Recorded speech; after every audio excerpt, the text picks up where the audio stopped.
Tonight, we explore two remarkable stories from history.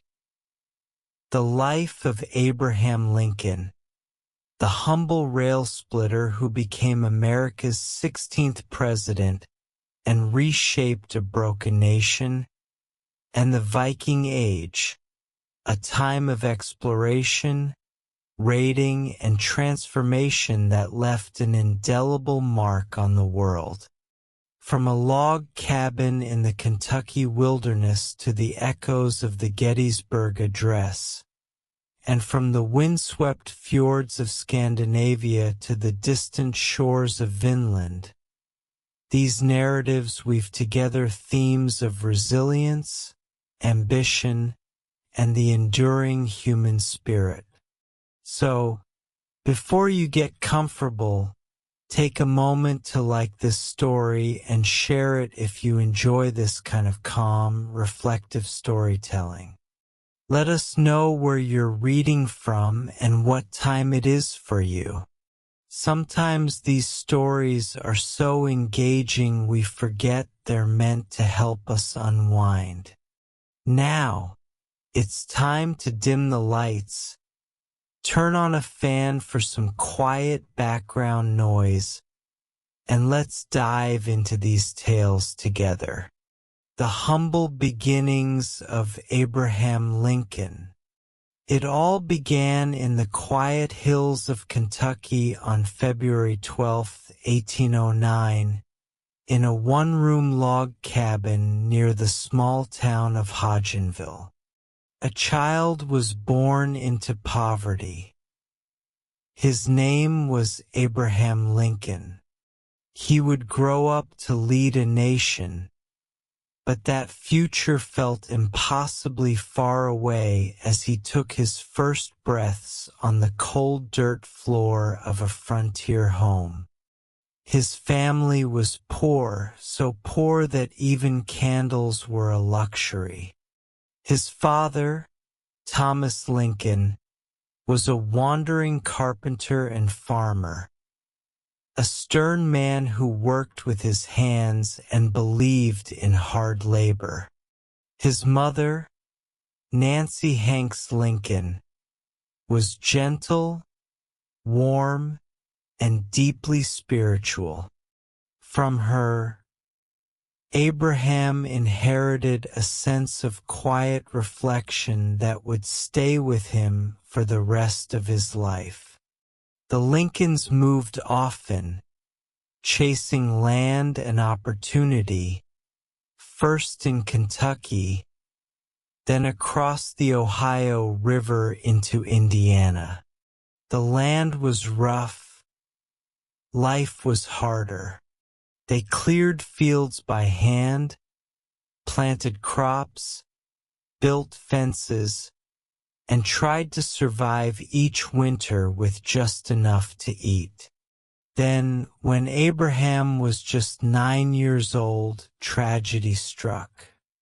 His mother fell ill with milk sickness, a deadly disease caused by drinking the milk of cows that had eaten a poisonous plant. She died quickly, and the loss shook the family to its core. For Abraham, it left an invisible wound that never quite healed.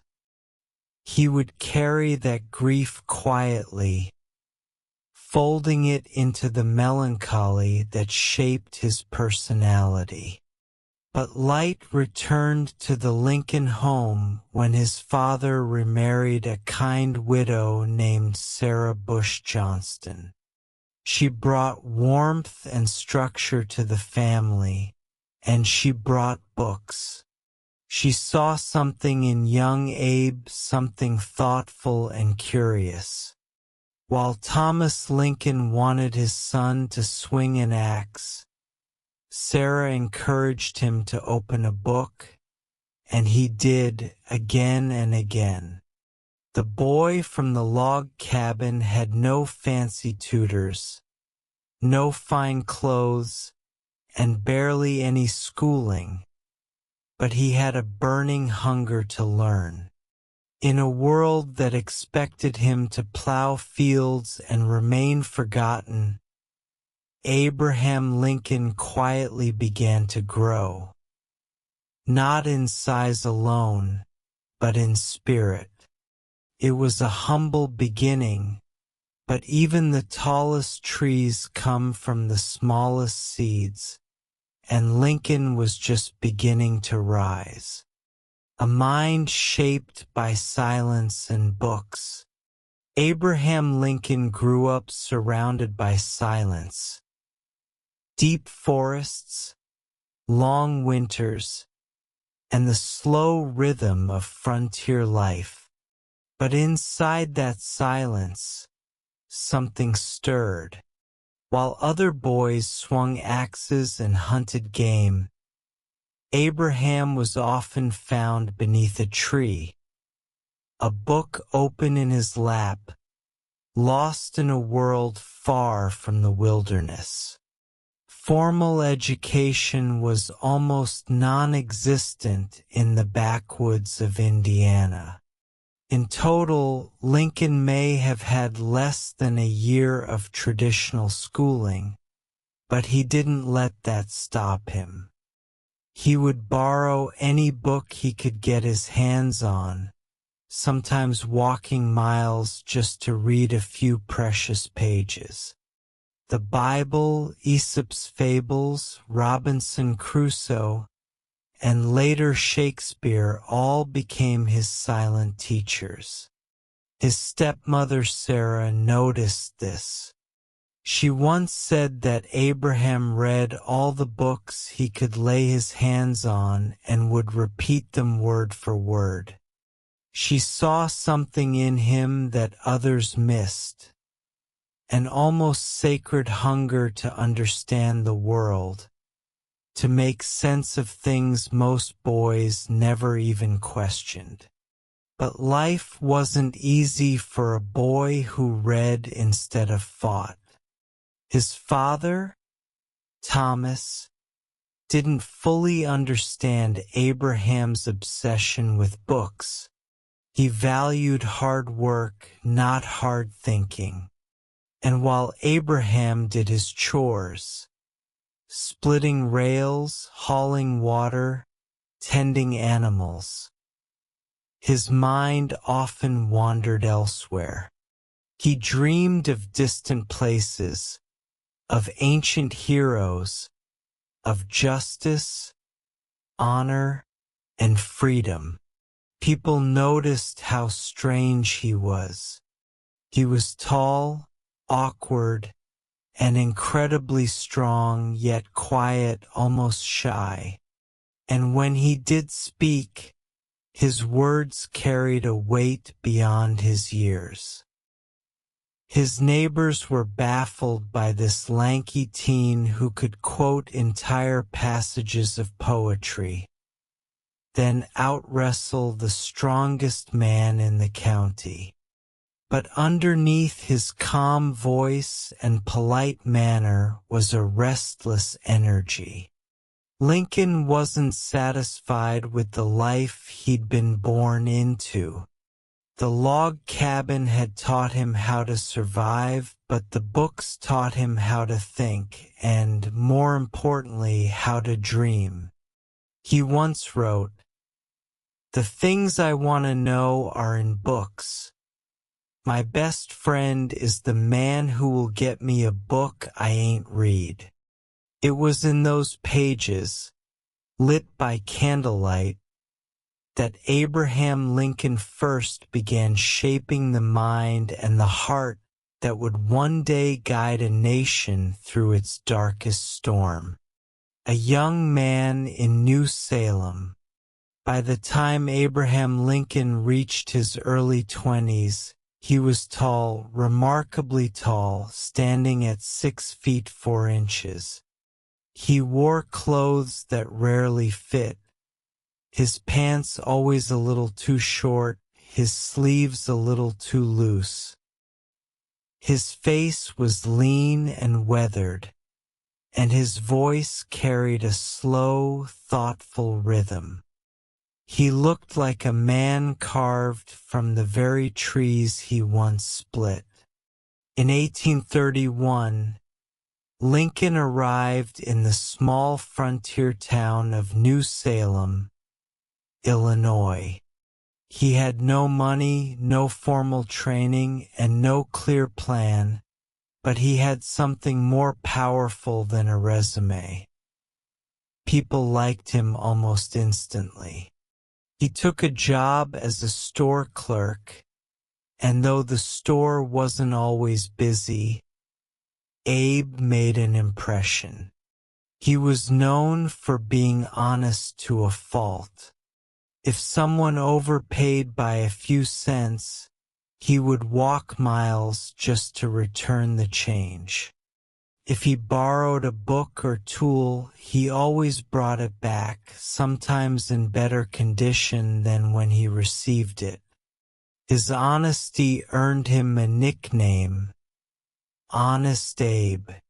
But it wasn't just his integrity that won people over, it was his wit. He told stories. Long, meandering, hilarious stories that made people forget their troubles and lean in a little closer. He had a gift for language and timing, a way of turning even a simple anecdote into something unforgettable. He wasn't polished. He wasn't educated. But in New Salem, Lincoln began building something important: trust. People came to him for advice, for laughter, and, eventually, for leadership. In 1832, he ran for the state legislature. He lost, but he didn't disappear. 2 years later, he tried again, and this time he won. In between, he served briefly in the Black Hawk War, not as a fighter but as a captain. He never saw combat, but he was elected by the men, another sign that people believed in him. Lincoln's time in New Salem was short, but it was foundational. It was there that the quiet boy who read by firelight became a man people listened to. He wasn't just telling stories anymore. He was beginning to write one of his own, a lawyer and a husband in Springfield. After his time in New Salem, Abraham Lincoln set his sights on something bigger: the law. He had no formal degree, no classroom, no teacher. Instead, he studied alone, borrowing law books and reading them late into the night, just as he had done with poetry and scripture in his boyhood. By 1836, he passed the Illinois bar exam and became a licensed attorney.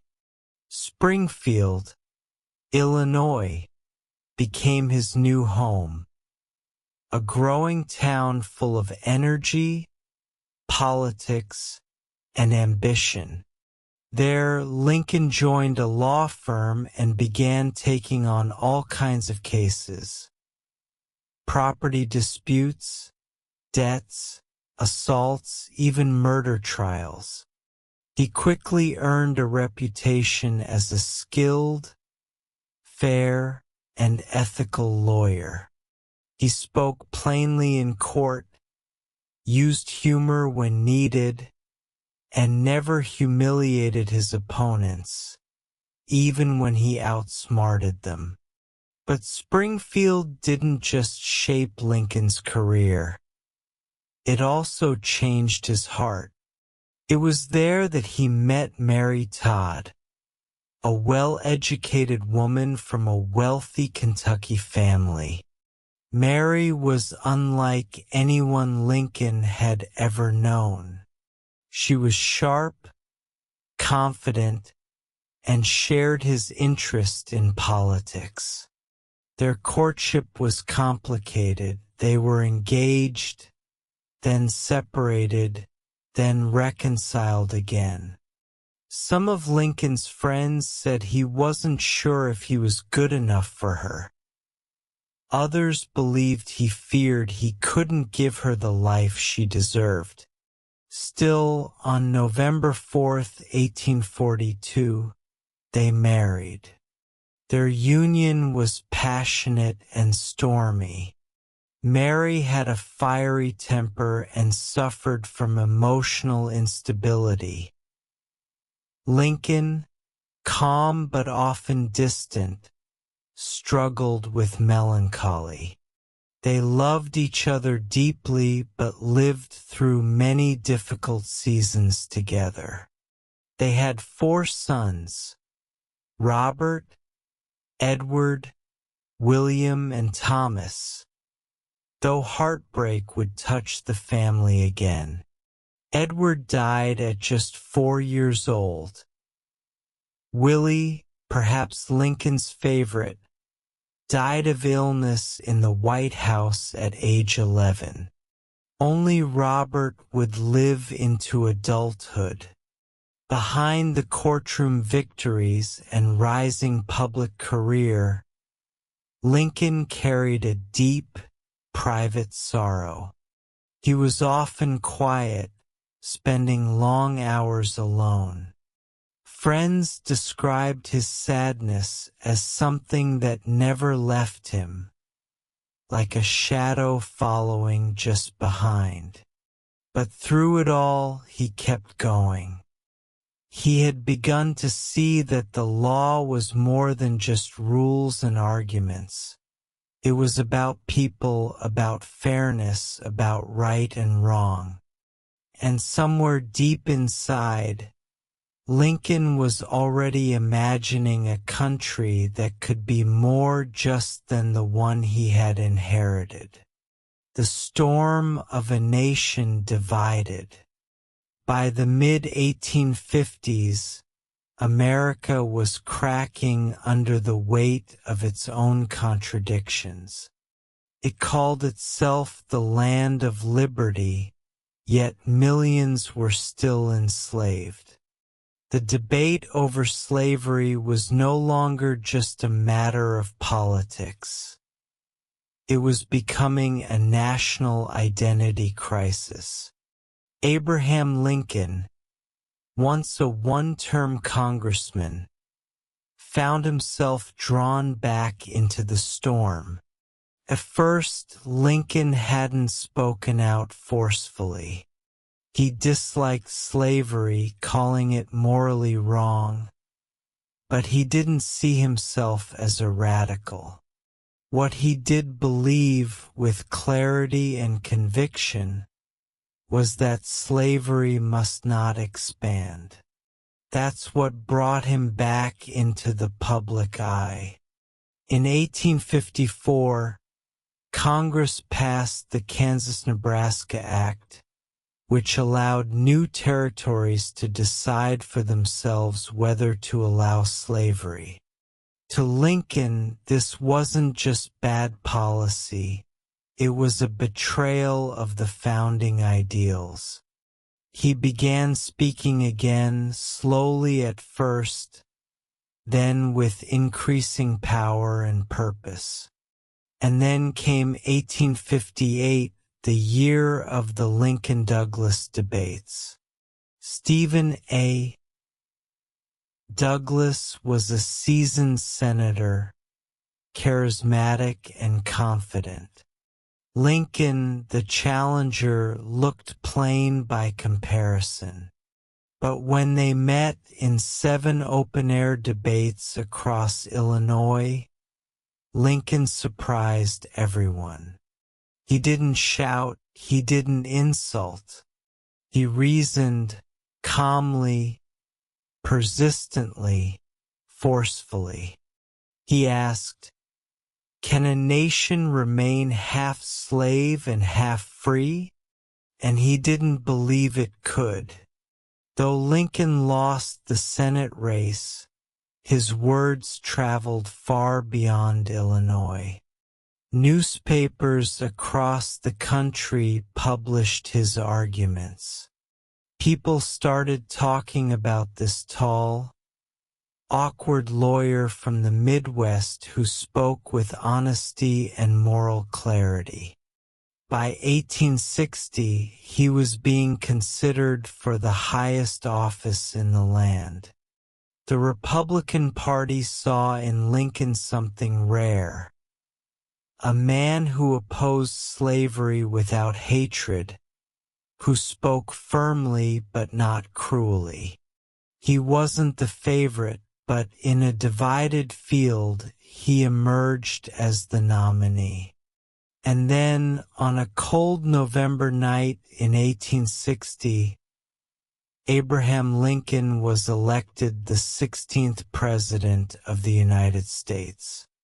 The South didn't wait for him to take office. Within weeks, states began to secede. The Union, the very idea of the United States, was crumbling. Lincoln hadn't yet stepped into the White House, but already he was walking into history. A presidency in crisis. When Abraham Lincoln took office in March of 1861, he stepped into a nation already at the edge of collapse. 7 southern states had seceded before he even placed his hand on the Bible. More would follow. They believed his presidency threatened their way of life, especially the institution of slavery. Lincoln didn't want war, he wanted unity.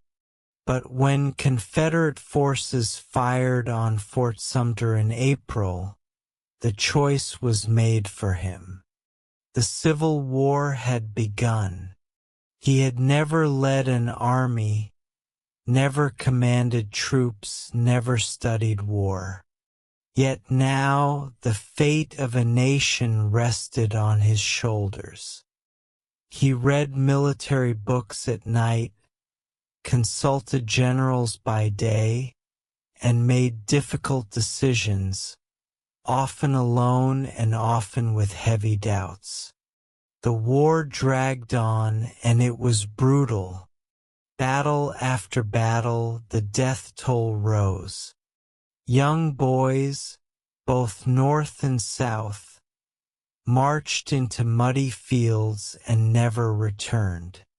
Cities were burned. Families were torn apart. Brothers fought brothers. It was no longer a political disagreement. It was a human tragedy. Lincoln faced pressure from all sides. Newspapers mocked him. Political enemies accused him of tyranny. Even members of his own cabinet questioned his leadership. He fired general after general, searching for someone who could match the urgency of the hour. And at home he grieved. In 1862, his beloved son Willie died from typhoid fever inside the White House. Lincoln, already prone to sadness, was devastated. He shut himself away, sometimes visiting Willie's grave late at night. But still he carried on. In the middle of this chaos, he made one of the boldest moves in American history. On January 1st, 1863, Lincoln issued the Emancipation Proclamation.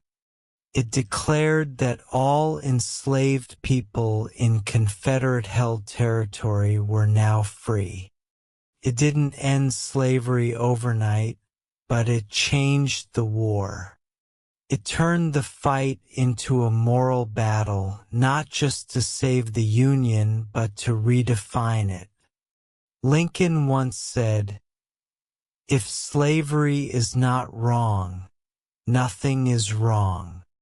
And with that document, he put the full weight of the presidency behind that belief. He didn't just want to win a war. He wanted to win the soul of a country. The Gettysburg Address and a nation reborn. As the war raged on, Abraham Lincoln understood something deeply. That battles might decide the outcome of a war, but words could shape the soul of a nation.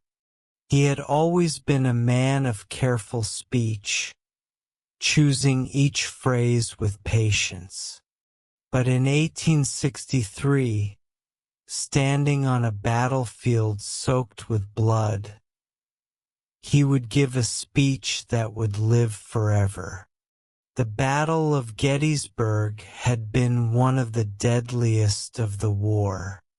Over 50,000 men were killed, wounded, or missing. The town was left scarred. The fields turned into graveyards. In November, months after the battle ended, Lincoln traveled to Gettysburg to dedicate a national cemetery. He wasn't the main speaker. That role belonged to a well-known orator who spoke for over 2 hours. Then Lincoln stood up.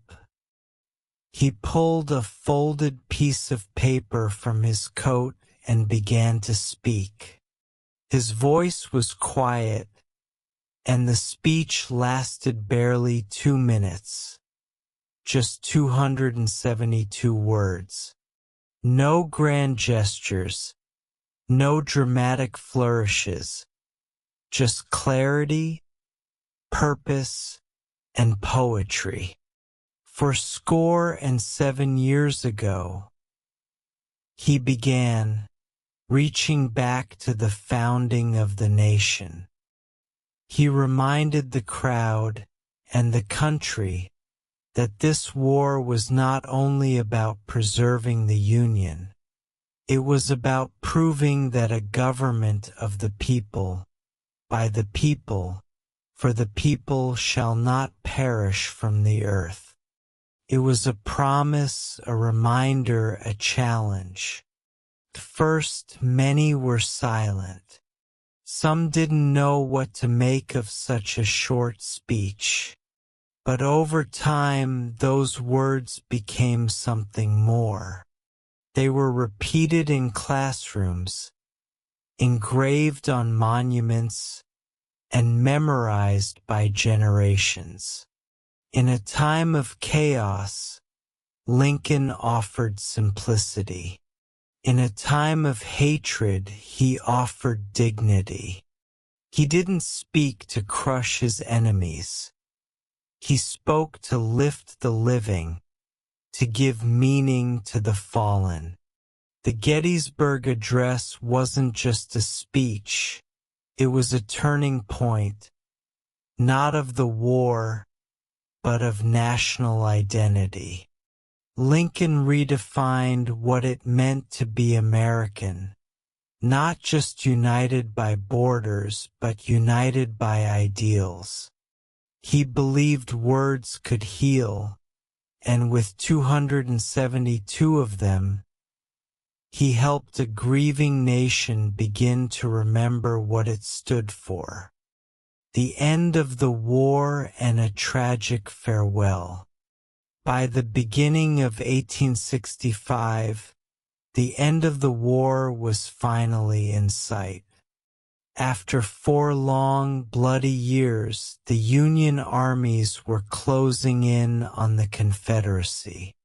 Cities had fallen, supply lines were collapsing, and with every passing week, the South's resistance began to crumble. But Abraham Lincoln didn't celebrate. He was tired, not just in body, but in soul. The war had aged him. His face was lined, his eyes heavier, his once dark hair now almost entirely gray. Friends and reporters noted how thin he'd become. The burdens of war, death, and national division had carved their weight into his frame. And yet, his focus never shifted. Even as victory approached, he thought not about punishment but about healing.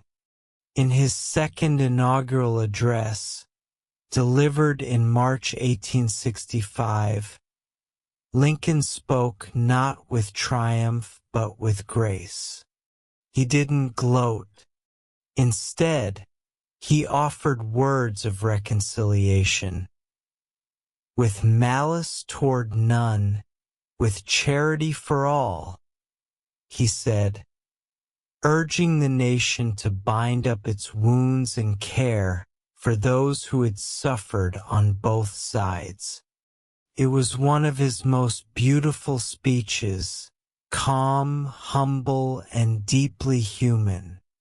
Then, on April 9th, Confederate General Robert E. Lee surrendered to Union General Ulysses S. Grant at Appomattox Courthouse. The war was over. The Union had been saved, and slavery, the institution that had divided the country for centuries, was finally ending. Across the North, bells rang and crowds cheered. There was a sense of relief, of cautious hope. People imagined a future of rebuilding, of reunion.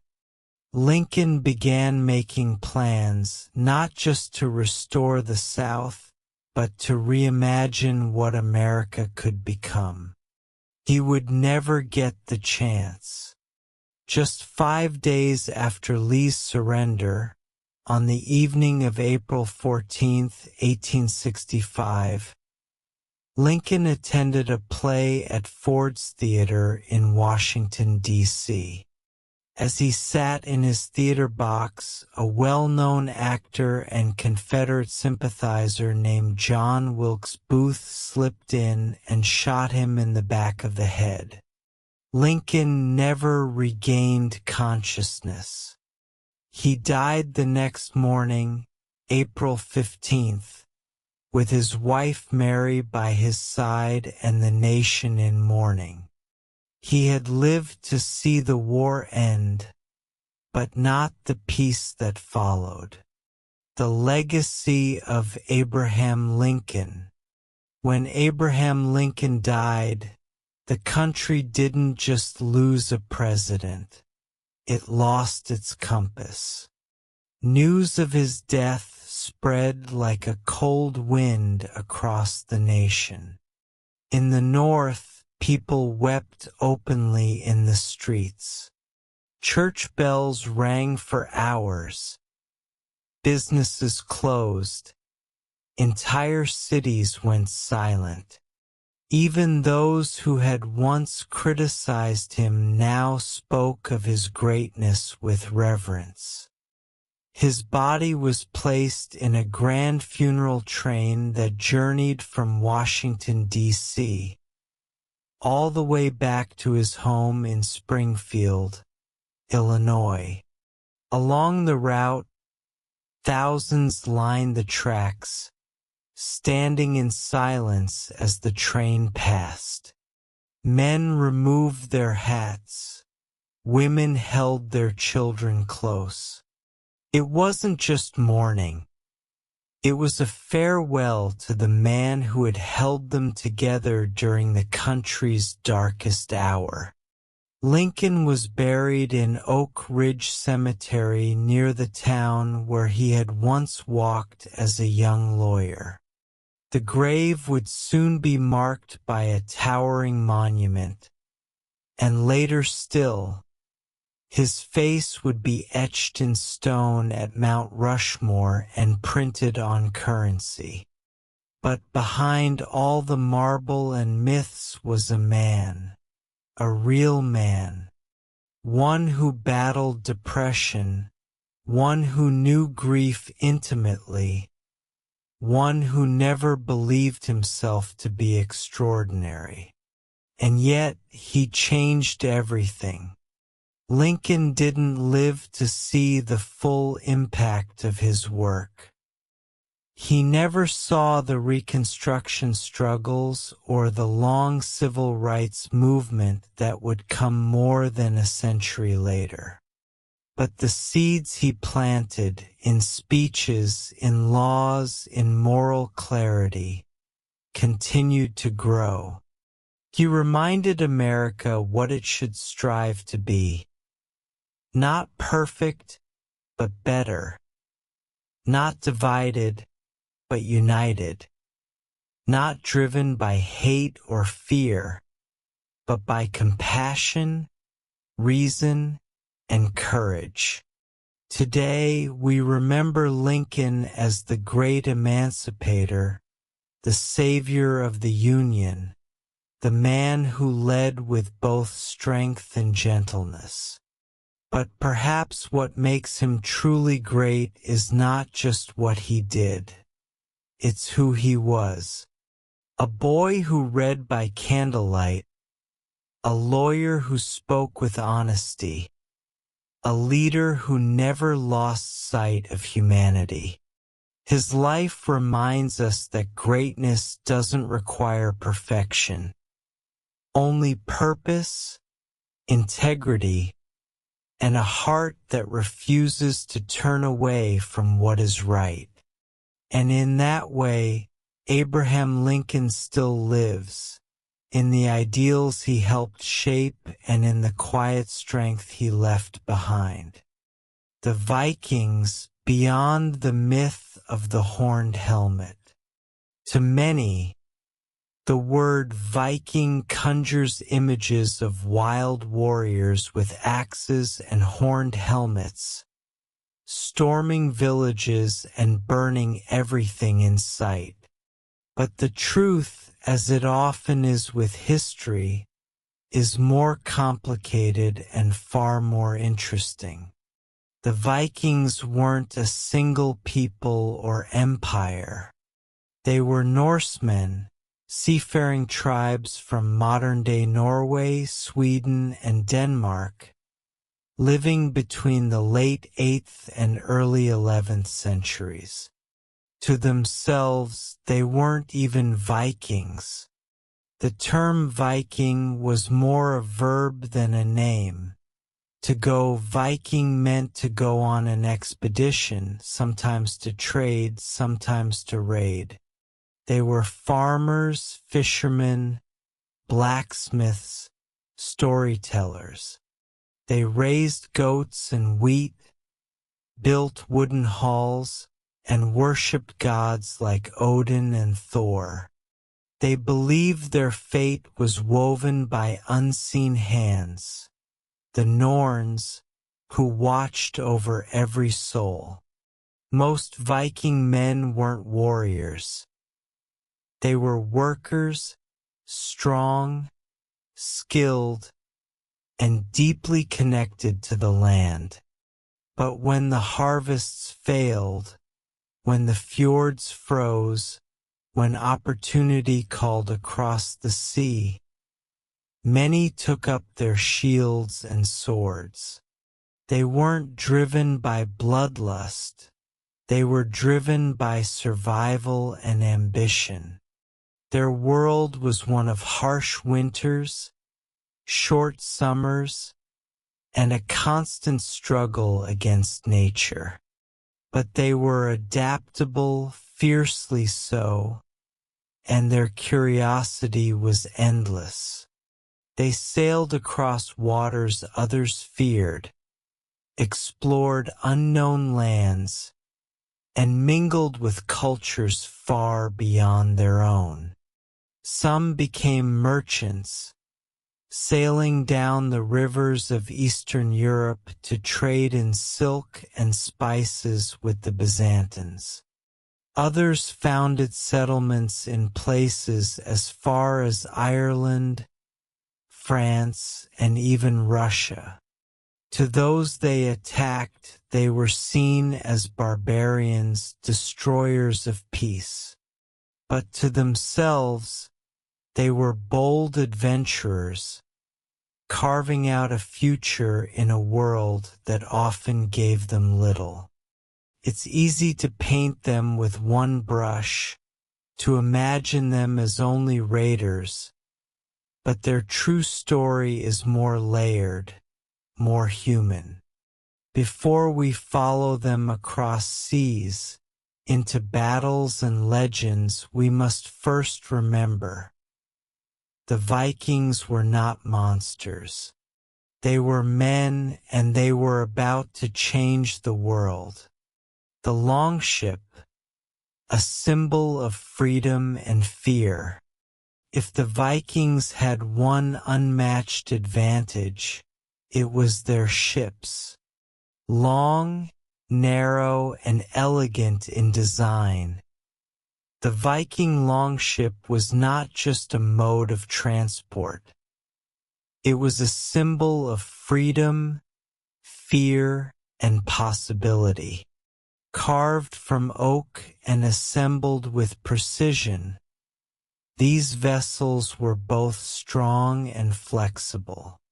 The wood planks overlapped like fish scales, held together with iron rivets and sealed with animal hair and tar to keep out the cold, salty sea.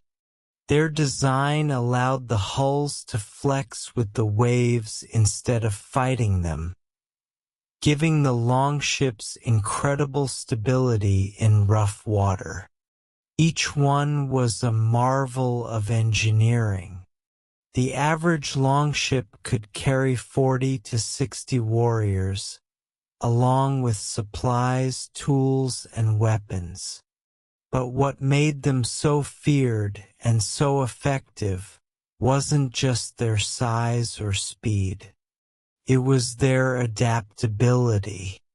Viking ships could travel across the open ocean and then glide silently up narrow rivers. They could sail in just a meter of water, meaning they could strike deep inland where no one expected them. They didn't need harbors or docks to land, just a stretch of beach, a shallow bank, or even a rocky shore. In the time it took villagers to spot them, the Vikings were already ashore. At the front of many ships was a carved figurehead, often a dragon or serpent, designed to frighten both enemies and evil spirits. As the ships approached, the sea seemed to churn beneath their prows, their sails full of wind, their crews silent but ready. The sight of a longship on the horizon became the stuff of nightmares across Europe. It meant trouble was coming. Fast, unexpected, and ruthless. But not all longships were used for war. Some were merchant vessels, wider and deeper to carry goods. Others were for exploration, sailing west to Iceland, Greenland, and beyond. The longship was more than a machine. It was freedom, a way to escape poverty, seek glory, or find a new home. With their ships, the Vikings weren't bound by borders. The ocean was their road, and every horizon was an invitation. The raid on Lindisfarne, the dawn of the Viking Age. The world first truly noticed the Vikings on a quiet summer day in the year 793. It began on the holy island of Lindisfarne, just off the northeastern coast of England. For years, monks had lived there in peace, copying manuscripts, praying, tending their flocks. It was a sacred place, a place of silence, learning, and devotion. Then came the ships, long, slender, and unfamiliar. They sliced through the sea with terrifying grace. No warning, no negotiations, no chance to prepare. The Vikings came ashore swiftly. Their axes flashed, their shields clashed, and in moments the monastery, once a place of sanctuary, became a scene of chaos. The monks were unarmed. They had no soldiers, no walls, no idea what was coming. Some were killed, others taken as slaves. The church was plundered. Gold, silver, and holy relics were carried away. It was not just a robbery, it was a shock. The people of Christian Europe believed their holy sites were protected by divine power. But here were these strange men from the north, gods of thunder on their lips, not Christ. News of the raid spread quickly. It was written in fear and disbelief. The wrath of the Northmen, one chronicler wrote, is upon us. To the English, the Vikings seemed like demons, merciless, bloodthirsty, and godless. But to the Vikings, it was something else entirely. They saw wealth, unguarded and plentiful, and they took it. Lindisfarne was only the beginning. Over the next few decades, Viking raids became more frequent, not just in England but across Ireland, Scotland, and the coasts of France. They struck monasteries, ports, and villages, always quickly, often before anyone could react. They didn't come to destroy for destruction's sake. They came for silver, spices, livestock, and slaves, to survive, to gain, and yes, sometimes to prove their courage. To a Viking warrior, a successful raid meant honor, a share of treasure, a name that would be sung around firelit halls. But these early raids sparked something bigger. They changed how the world saw the North, and they marked the beginning of an age when no coast was ever truly safe again. From raiders to settlers. Though history often remembers Vikings as brutal raiders, that's only one part of the story. Not long after the first waves of raids swept across the coasts of Europe, something curious happened. The Vikings didn't always leave. They stayed. They built. They became settlers. In Ireland, towns like Dublin and Wexford began as Viking outposts. Simple camps where raiders could rest, repair their ships, and prepare for the next strike. But over time, these camps grew. Markets appeared, homes were built, families formed. The raiders had become residents. It happened again and again. In northern England, the Vikings carved out a territory called the Danelaw, land under Norse control, where Viking law was enforced instead of English rule. In Scotland, the Orkney and Shetland Islands became Norse strongholds. Even in modern-day Russia, Vikings, known there as the Rus, navigated the rivers and began ruling over Slavic towns, founding trade centers that would one day become cities like Kiev. But one of the most important shifts happened in France. In 911, a Viking leader named Rollo struck a deal with the Frankish king Charles the Simple. Rollo had been raiding northern France for years, his fleet attacking along the River Seine. But instead of continuing the endless violence, Charles offered land in exchange for peace. Rollo accepted, and the region became known as Normandy, the land of the Northmen. Their Norse culture slowly blended with Frankish tradition. Vikings became Christian, adopted local customs, language, and farming techniques. Within a few generations, their descendants would be fully French, and yet still carry the legacy of their Viking roots. This pattern repeated across the Viking world.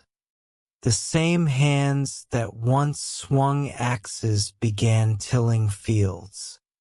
The same ships that carried warriors now transported grain, cloth, and tools. The sword gave way to the plow. Viking settlers intermarried with local populations, learned new languages, brought their gods, and sometimes left them behind. They didn't just invade, they transformed. The image of the wild, lawless Viking hides a deeper truth. They weren't just destroyers of kingdoms. They were founders of them. The Norse worldview, gods, fate, and Valhalla. To understand the Vikings, you must understand what they believed, because behind every raid, every voyage, every final breath on the battlefield was a belief in something greater, something eternal. The Norse world was filled with gods, giants, spirits, and fate. They believed that life was not random but woven, literally, by three mysterious beings known as the Norns. These sisters sat at the base of the world tree, Yggdrasil, and spun the destinies of every man and woman. At the center of this mythic universe was Odin, the All-Father, a one-eyed god of wisdom, war, and poetry. Odin had traded one of his eyes for knowledge. He was always seeking, just like the Vikings themselves. Then there was Thor, the thunder god, wielding his mighty hammer Mjolnir. He protected gods and humans alike from the forces of chaos, riding into battle with lightning in his wake.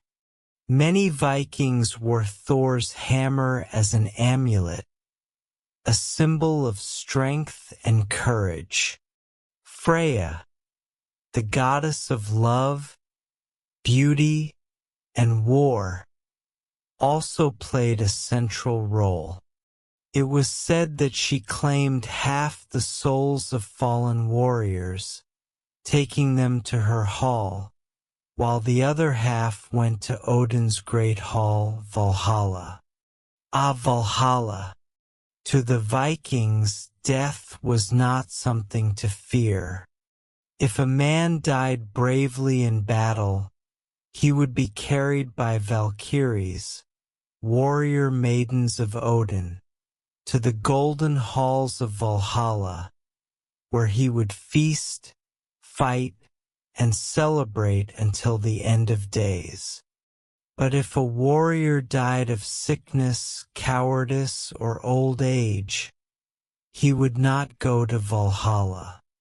He would fade into a quieter, lesser afterlife. To die without honor was the greatest tragedy. This belief shaped how Vikings lived. They welcomed risk. They faced battle with courage, not because they didn't fear death, but because they hoped to earn a place in the next world. Their myths weren't just stories. They were instructions, guides for how to live with pride, face hardship, and meet death without flinching. For the Norse, the gods were not distant. They were present, watching, waiting. And when a Viking lifted his sword and charged into danger, he wasn't alone. The myth of the horned helmet. It's one of the most iconic images in popular culture. A Viking warrior, towering and wild, with a snarling beard and a helmet adorned with massive curved horns. It looks fierce, it looks bold, but it's not true. The idea that Vikings wore horned helmets is a myth, one born not from archaeology but from art and theater centuries after the Viking Age had ended.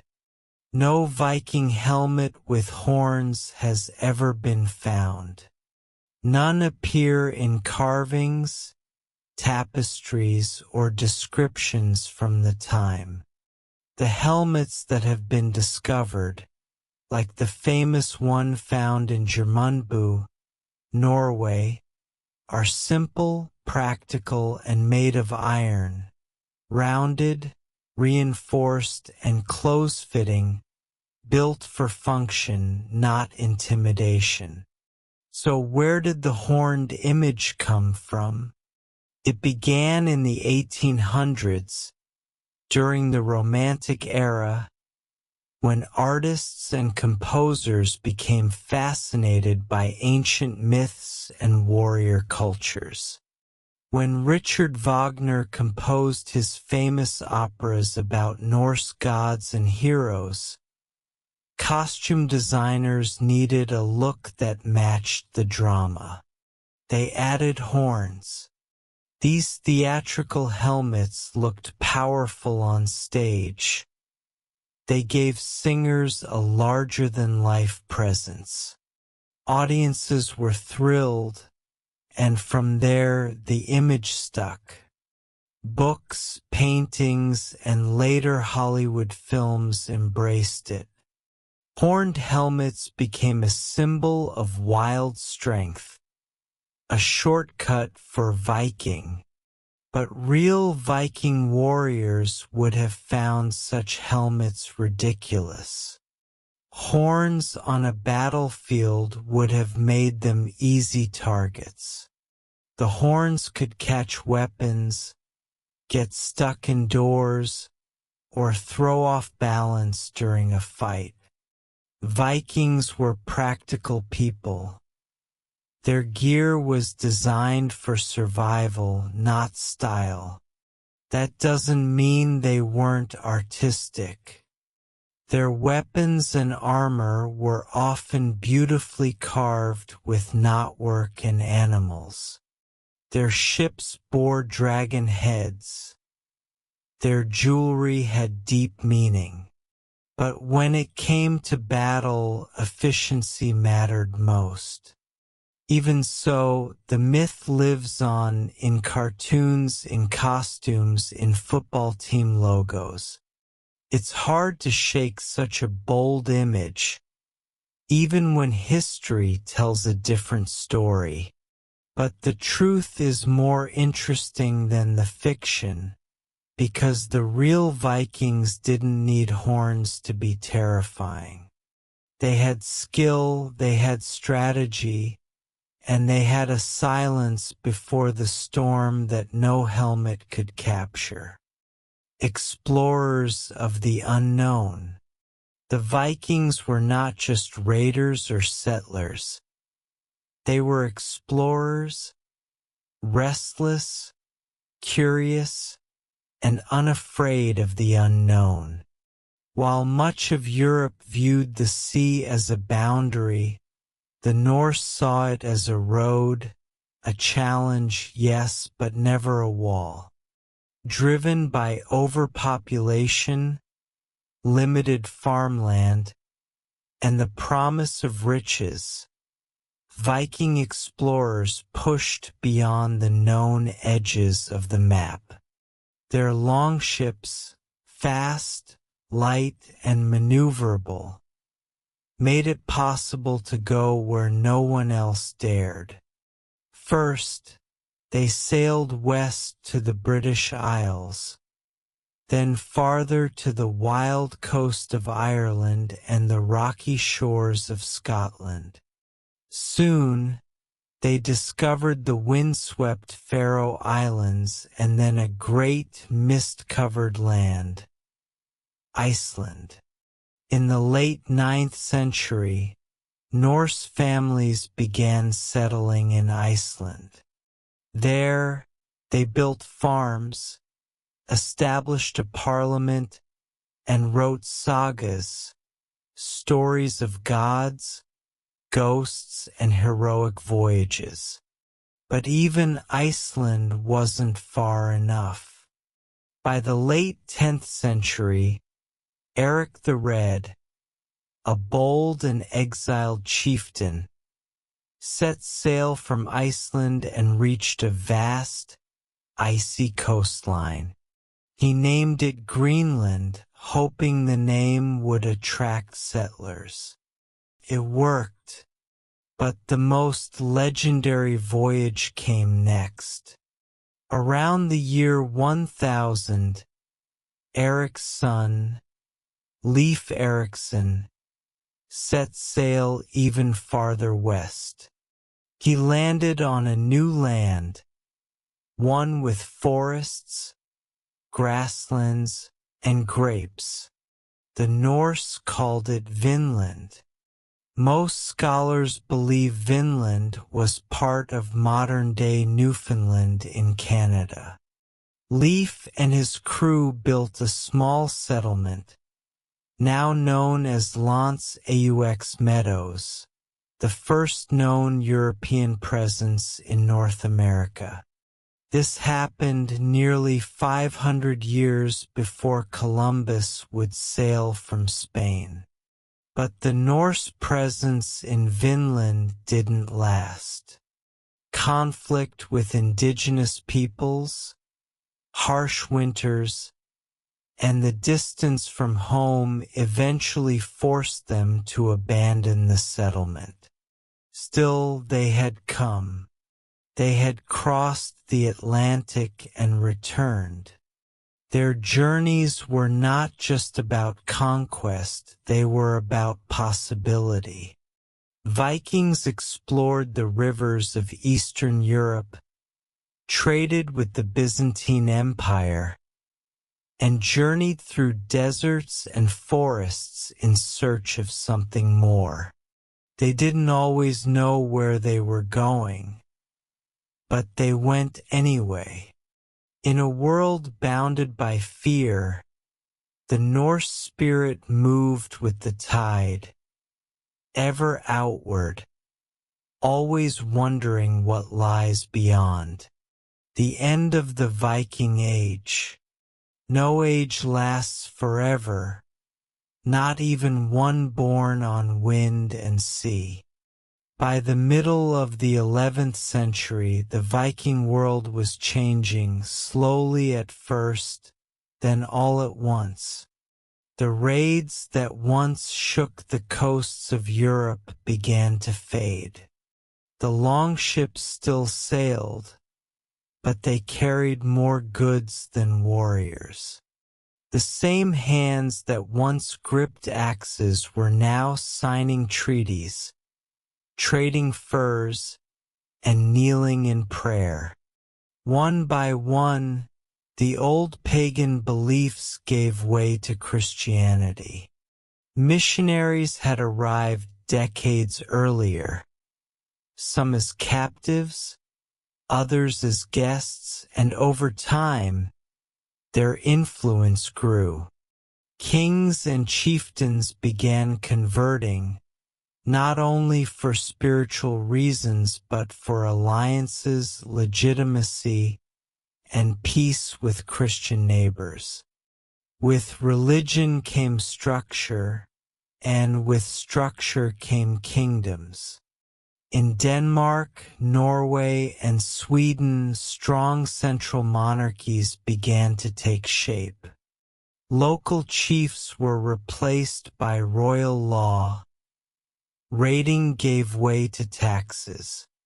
The wild independence that had once defined Viking society was being reshaped by order. At the same time, European defenses improved. Castles rose along the coastlines. Towns fortified their walls. The element of surprise, so crucial to Viking raids, was vanishing. The world was simply growing harder for Vikings to thrive in. One of the final chapters came in 1066.